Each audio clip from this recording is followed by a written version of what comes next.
They worked hard and they're ready to go.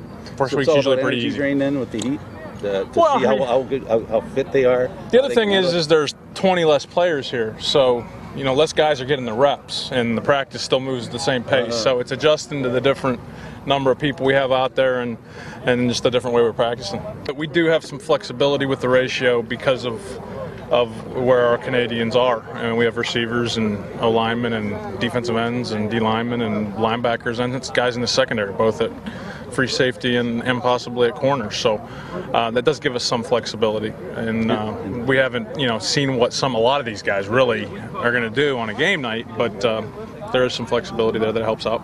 Scott, you guys you kept all five of your quarterbacks. What does that say about their skill potential?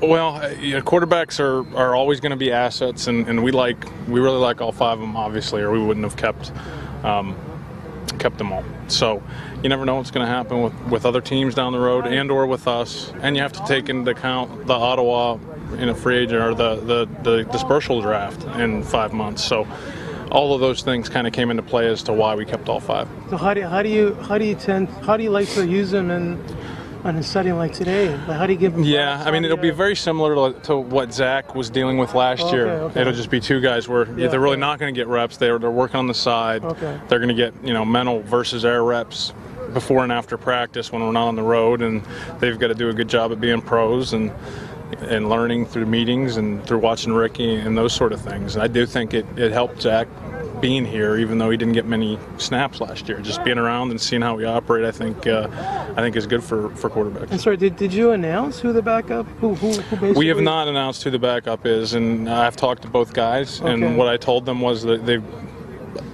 both played well. Okay. And I'm reserving the right to use either one of them, is what I told them, depending on the situation, depending on the plays that we have in a game plan.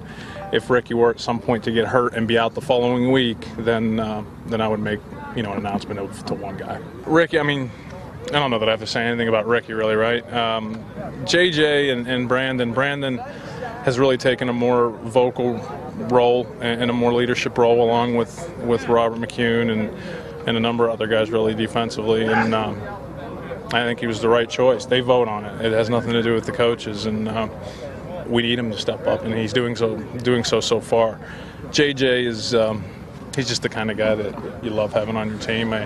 When I go home at night during training camp at 11 o'clock, JJ is still in the cafeteria with Xander, helping Xander learn fullback, and I think his teammates respect him for that and his professionalism and the way he carries himself.